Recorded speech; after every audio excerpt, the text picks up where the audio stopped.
have a lot of people that if the date didn't pan out, remain friends, or someone's like, I've had this also. Listen, Cheryl, he was so wonderful. I don't think he's for me, but you don't understand. My best friend would love him. And I've set up the best friend and they hit it off.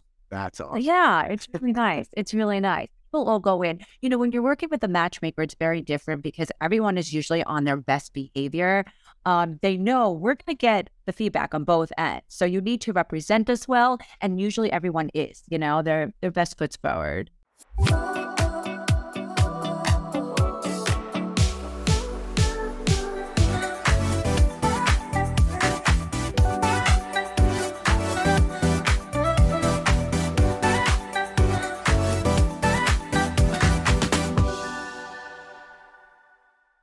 Hey, everybody, this is Dr. Dave, and today I have a co-host, Cheryl Maida. Correct. Okay. Bye. So this show is all about making the change and stepping into that phase of your life.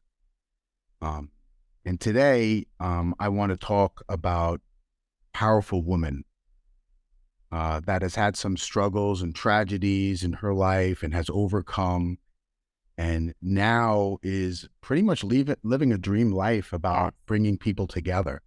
So why don't you tell me a little bit about your childhood and some experiences that have led you to your career?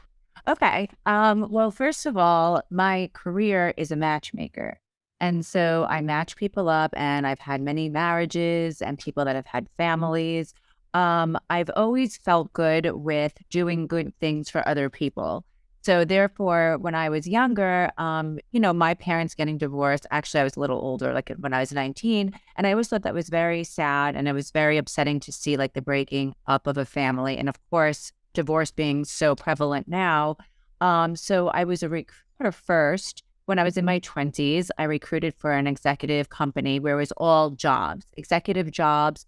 And I got people, to interview, and I helped them along the way.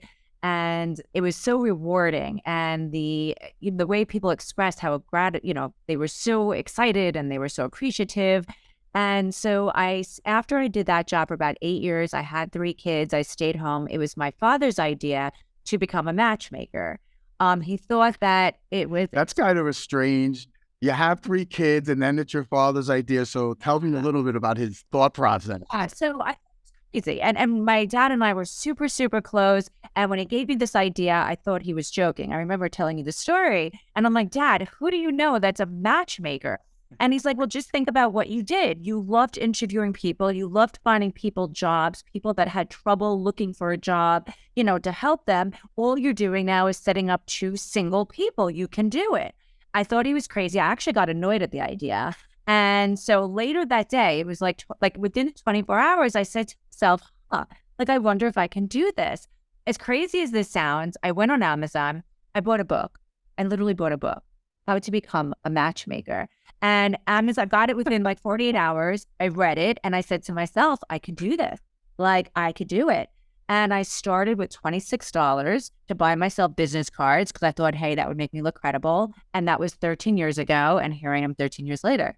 That is amazing. I've gone through some changes recently, and I've also seen how those changes can impact people. And I think what you're doing, which is giving people the opportunity to get together, but in a secure manner. In today's day, you don't know who you're meeting on the street. You don't know what their intentions are. And especially if you lived a life and have a lot of experience and you've been rewarded for that financially, you really need to be a little bit secure in the type of people that you want to date and be around and you surround yourself. So I think by you giving people that ability, I just think that really helps people find real relationships instead of fake relationships. Oh, yeah, definitely. And especially today, dating is just so different today. I mean, the big thing is online. And of course, there are, I'm sure, some wonderful stories, but you hear more of the scary stories. You go meet a man or a woman, they look nothing like their pictures. They look 30 years older, 50 pounds heavier. No one is screening or vetting that process. So with the matchmaking, exactly what you said, we screen and vet every man and woman. You know who you're going to meet prior. We are looking for quality people that are really looking for something serious. And I got to tell you, it really helps self-esteem so much because a lot of people get very discouraged out there now. And we have a lot of divorcees. We have people that obviously have been single, never married, and a lot of widowers. So it's definitely, it's helped a lot of people, with confidence, which is important, which is really important. Yeah, I think if you don't have confidence, it's almost impossible to meet someone. It tends to make you a lot more introverted. You don't really want to speak out. Um, and part of empowering yourself, being in touch with yourself, is that confidence. I think the more aware you are of yourself, that builds up your self-esteem too. So what are some of the things that you found have been very important in your success? I'd say maybe the top three things. This is my opinion for my job. Loving what you do. I always think if you love what you do it well. And I love what I do. Being passionate about what you do. And again, this is my business, really caring about the people, really wanting to make a difference in people's lives. I always say this, that anybody I've hired aren't women or men that are just looking for a job. They are really want to help someone. So that for me is huge. And I think also, and again, this is just by my experience, because now that I have a partner, I've learned so much from him, not thinking you know it all, because I don't know it all. I know my matchmaking well. I know my recruiting well. Now that I have a partner, I've learned so much more on another side of the business, which is marketing and finding the right people. So I think for me, that's the most important thing. Always saying like, I know I could learn something else today. And that's what has really helped me out. Yeah, I mean, when I was in medical school, that was one of the things I got most. The first day in medical school, they had like a 99-year-old doctor come in and lecture the class. It was amazing. And my school happened to be there the 100-year. It was a 100-year anniversary. Wow. So he was a 99-year-old doctor lecturing the whole class about what it was like to be a doctor. And he said a couple of things that always rang true to me. If you always put your patients first, you'll always be okay. You never have to worry about finances. Everything will always be fine. Second thing he said is you got to be very careful who you surround yourself, because your network is your net worth. And the last thing that he said is do your purpose, live your purpose, and you'll never work a day in your life. And I think people get away from that, especially when they're successful. They found that other things are more important than themselves. And if you don't work on yourself and you're not happy with yourself, it's really hard to be happy with someone else. Yeah. Relationships are hard enough. So how are you able to know when you're introducing someone if they're really over that last relationship and they're ready to move on? Well, a lot of times, especially when it comes to matchmaking, they don't come to us if they aren't, like, if they're still caught up in the past, only because, it's not a small fee. And so when people usually invest in a matchmaker, they are ready. They put themselves out there, because a lot of times I take a phone call and I could tell over the phone that maybe they're not over a past relationship. I could sense that when they're talking, the whole conversation about some ex-girlfriend or ex-husband or ex-wife. I know moving forward, that's going to be a detriment moving forward, when you're dating. Like, one of the biggest red flags is talking about your ex on a first date. So usually by the interview process, I know, okay, maybe a certain time has passed or that individual is ready, because that's important. That's actually really important. Yeah, so it's good, because a lot of people might not know how the process works with your company. So maybe you can describe that so Sure. people kind of understand why it is the best option instead of doing it on your own. Yeah. Yeah. So basically, it's a very personalized service. If someone is interested, we take a phone call first to explain our entire process. And of course, in regard to the fees, but more importantly than the fees is the process, the quality of people we have, the fact that we do screen and vet everyone, and we interview every man and woman in our database. Our niche also is our specialty are all professionals. So a lot of people that are a professional and looking for that feel very comfortable with that. After the phone call, if someone is interested, I do physically meet every male client or a male that is looking to become a client. We do an interview, and then from there, we set him up, depending on what packages he is interested in. We will set up the photographer. We will set up his profile. And then I also set him up with a matchmaker. So everyone does have their own personal matchmaker they work with. And that's so important because the relationship between the two of them, that's what makes it successful or not. Other companies, kind of like you'll hear from various different people in the company. I like the one-on-one. It's really important. And probably the most valuable thing we do as matchmakers is we always give feedback. So after every first date, we give feedback. We tell our client what the woman thought. We find out what they thought. And it really helps us learn the client a lot. So we do everything for someone. We set up the dates. We make the introductions. We will always show photos and give a nice description of the woman as well. And then we work with them. It's either in 3 months, 6 months, or a year. And the process is great because, as I said, the people that do sign up with us are serious. They're serious about finding someone. Otherwise, they wouldn't be making that investment. That's Right. pretty much how it goes. That's great. I mean, there's so many, online dating services, but they don't come with an interview process. They don't come with that vetting process. And even just trying to meet someone on your own, again, if you're well known, you never know if they're meeting you for you. Right. So it's always good to at least know that you're meeting someone on your level, Right. or that's not interested in that other stuff. Right.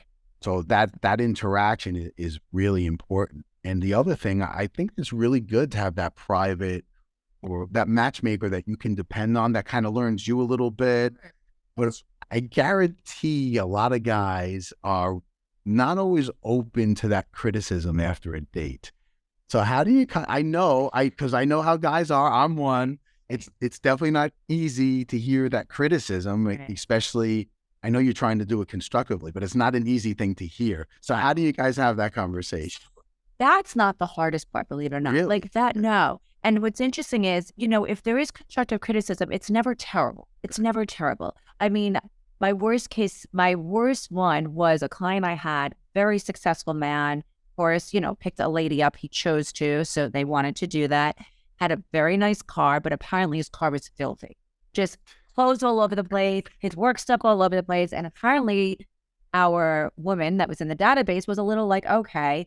He got out of the car and they went to a nice restaurant for lunch, and he was dressed in like practically gym clothes. And she was just like, couldn't understand, and it was actually, she wasn't happy with that. She just thought it didn't matter what he drove and it didn't matter what he wore, but it was almost as if there was no effort put into the date. So I had to tell him that because she didn't want to go out with him again. And I wanted to make sure he didn't do this in the future, moving forward with someone from us or even on his own. So I told him in a very kind way, and he wasn't thrilled. He wasn't. And I kept on saying, listen, and I tried my best. So what's interesting was I could tell he was a little insulted, fine. But about 2 days later, I get a call from him, okay? The call went like this. I just wanted to tell you, I know you're busy. I don't need to stay on the phone with you forever. I just left the car wash. I got my entire car cleaned. I did the whole 9 yards. I am heading to the mall. Would you mind staying on FaceTime with me just for a few minutes? Just help me pick out some outfits. Clearly, I'm not doing something right. And I was a little insulted, but at the end of the day, I know this is going to really help me. And we literally were on the phone for almost an hour. He was picking out stuff in all the different department stores. Again, it wasn't about, I don't care what department store, I don't care what the shirt was. It was just putting him together to present himself well for the first date. So that was like the worst case scenario. But what's usually the hardest is if one party, had a great time and wants to go out again, and the other party just didn't feel a connection. Then I always feel so terrible. So that's usually the harder part. But like I always tell someone, look, they said yes to the date to begin with. So clearly they think you're a good looking man or a pretty woman. And they always come back saying, what a gentleman, or she was so sweet. But chemistry is a funny thing.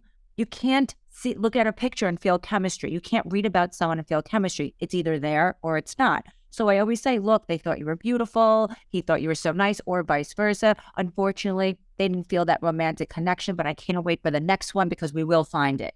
And we just keep it moving, keep it positive and keep it moving. Well, I always find there's so much to learn from that criticism. Oh yeah. That's the only way you can really learn is when Right. people are, and I kind of like it, even if I feel like I'm doing something really good and someone comes off nasty just because they don't like me. Some of the things they say you can really use to make a big benefit in life. Yeah. But this, if you were getting set up with a friend or even online, who is telling you the next day how the date was or what the girl thought? You either have to pray she answers your call. Is she going to text you back? Should I call her? We eliminate all the gameplay. We'll tell you the next day, this is what she thought. This is, and again, a lot of times, 9 times out of 10, it's positive. People have heard so much about the person. They saw the picture. And a lot of people really know you can't always judge after one date either. Sometimes we always feel like, even if you're a little hemming and hawing, go out on that second date. One of two things are going to happen. Either A, you're going to be so happy you did because the second date was that much better. Everyone is much more relaxed. You're not, on eggshells. Or the second time you'll find out, you know what? Wonderful guy or girl, I really don't feel it. But I think a 2-date minimum is usually a good way of knowing if this is going to move forward or not. Have you had a lot of clients go out with people and end up staying friends? Because it sounds like they're all kind of in the same place, you know? Oh, I had someone not too long ago traveling. They were traveling in Spain together, and I was thinking, like, wait, I thought the date didn't work out. Became best of friends. I have a lot of people that if the date didn't pan out, remain friends, or someone's like, I've had this also. Listen, Cheryl, he was so wonderful. I don't think he's for me, but you don't understand. My best friend would love him, and I've set up the best friend, and they hit it off. That's awesome. Yeah, it's really nice. It's really nice. People all go in. When you're working with a matchmaker, it's very different because everyone is usually on their best behavior. They know we're going to get the feedback on both ends. So you need to represent us well. And usually everyone is, their best foot's forward. Well, that also happens a lot. You go out on that first date and they have their best foot forward, and you go out on the second date where they leave it, right? No, but not with us. Right. Not with a lot of people. Never have. So how many marriages has your company been involved? When I started 13 years ago, I only set up people that wanted to get married. So I had so many marriages and I had people that had kids. And now it's funny, fast forward 13 years, we have a lot of people, like I have people today that are together for 2.5, 3 years, never wanted to get married. Yeah. I have people that are engaged, don't know when they're getting married. Or we have people that are just living together and they're just so thrilled. So it's very different today. But I would say a lot, I always say this, that a lot of our clients end up in a relationship from us, or they end up renewing because the process was so genuine and they really like the process. And the thought of going back online, they're like, no, I would never do that again.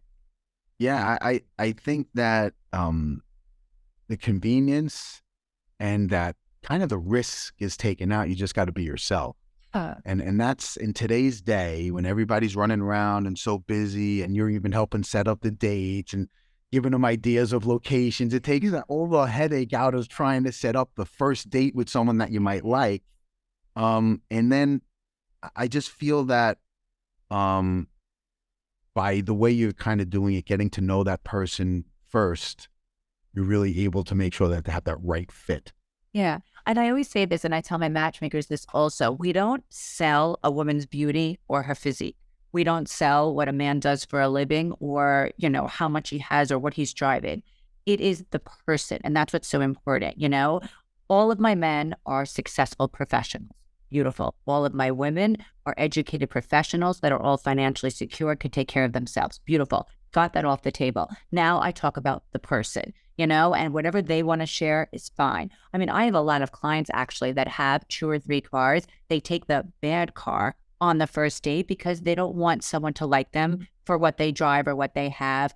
And I hear that a lot, which is interesting. But the good thing is that, as I said, we really, when I say sell, we really talk about the quality of a person, what they come with, who they are. And that's why I think that's why 2 people are so excited to meet each other. I don't have women that are gold diggers in my database at all. That's important, especially today. Yeah. Well, in Florida and South Florida, it's needed. But there is something else that you said that you made a big point on. Because divorce is so prevalent and it's hit so many people so hard, I think it's almost more important just to have that sustainable relationship. So it's difficult for your job to kind of say success rates of marriages, because now, especially you're talking about second, third, fourth marriages, they're not that willing to get that married component. So it might be a better way for you to say success for your company if you just say people that are together for a certain amount of time. And say also, like, the introductions are successful. Like, so far, knock on wood, we've never had someone come back and say that date was disastrous. We've never had that. So I would say exactly what you said. I would say, we have probably over 90% of our clients that go on an introduction, end up going out with that same person at least 2 or 3 times, which shows us, okay, we did our job. They explain themselves great. We get each other, and now you have to see what happens, obviously. Right. You can never put a number on that chemistry. You have to meet in person. We'll have to work on that. I think. So, if you were a little girl, and you were to ask Cheryl a question of what was the most important turning point in your life, made you who you are today? That's a good question. I'm supposed to answer that right now. This is unscripted, so Script. yeah, just think about that one turning point. Probably my oldest son surviving cancer. Wow. Yeah, my 22-year-old son, we just celebrated, he's 20 years cancer-free. So it was right before his 2-year-old birthday. He was diagnosed with a very, very rare cancer, and I was only in my 20s. And that was probably, it turned my world upside down, inside out. I've always been a happy, optimistic person, but after that, and again, doctors told us he had a better chance of getting struck by lightning. So this was like our first kid on my family side, first grandkid. We thought like this was it. Again, he's 22. We just celebrated his 20 years cancer-free. So that to me was a turning point. Like, I said to myself, like, I always looked at it like the doctors saved my kid's life. Like, how can I give back? I'm not a doctor. I'm not going to save someone's life, but wait, I could save it in different ways. And I think that's what got me into recruiting, finding jobs. It kind of led to helping someone else. I have to tell you, I find that amazing, because I think a lot of people that do job recruiting, they don't really see how amazing that is, right? You're life changing for somebody that's a qualified person trying to find a job, and you're able to get that for them.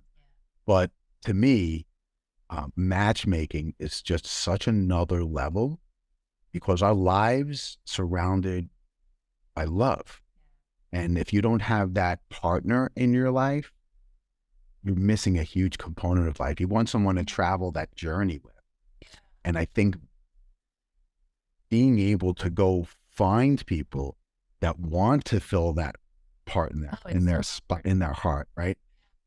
And be able to match them up, that's a gift. Well, it's very rewarding. And as I said, it also gives a lot of hope to people. That's what I always feel sorry for. Like, I'm dealing with a client now who just was ready to throw in the towel and actually moved to California, because he just thought there was just no one here. And it ended up, the move didn't happen. He re-signed with us. And I just got the most beautiful call from him this morning in this text. And I said to him, okay, calm down, only because, it's new. But he is so excited. And just the joy he has, just the confidence he has. I always tell him, stop thanking me. All I did was make the introduction. Whatever you're doing it right. She's falling for you. No, that has nothing to do with me. So I know people try to give us so much credit sometimes, and I appreciate that, but it's not. I said to him, whatever you're doing, she really likes. And you see, there is a lid for every pot. So just the fact that he told me he can't sleep because he's so excited, that made me want to cry, And as I said, we have some widowers who were married for 30, 40 years. We're like, I wouldn't even know how to go on a date. Like, are you sure I'm not too old? I don't have an age limit. I know some matchmakers do. I don't believe in that. A guy who's 75 can't find somebody. I have a lot of guys in their 70s that are clients of mine. So I don't feel like age to us is a number. And that's one of the reasons why we kind of took age off of our database. So when people look at each other, you can search a certain age. If you want to search 40 to 50, you will find women only 40 to 50. We recently took off age because I don't want men or women looking at a face and instead of reading all about them, okay, this guy's 49, nope, too old. This girl's 47, that's too. No, it's not about the age. Read what they come with, read who they are. And I think people are kind of focused too much on the numbers sometimes. Now, sometimes if you want to have a family, I understand that, a certain age is important. But otherwise, does it really matter if the girl's 41 or 49? Does it really matter if the guy is 45 or 50? It shouldn't. So that's where age comes in. Well, I mean, being in South Florida, we see a lot of 70-year-olds with 30-year-olds. Well, yes. And I see the other side of that because my medical practice has changed from just doing medicine. Now we life coaching, get involved with all that other aspect, and just finding out what people really are looking for in their lives. It's not easy to fix those things a lot of times if they're not working on themselves. Right. And I think by combining what you do and their mentality, which you spend a little bit of time on, but it's hard in the relationship that you have with them, just steered towards their betterment and meeting someone. Right. So it's important for you to help them know when they need to go get an issue fixed, which you're able to do. Like I called you with I don't know how to shop, and you have a way to help. Because that's what they're looking for. They're looking for answers. And even if you don't have the answer, at least you have advice. So I love what you do. I think you're a true inspiration. I think women should follow their dreams like you have and follow their talents and let that superpower work. And I commend you for being able to do that. Yeah, it's great. I love what I do. I hope I do it forever. We'll see how long, but hopefully forever. Excellent. Thank you very much.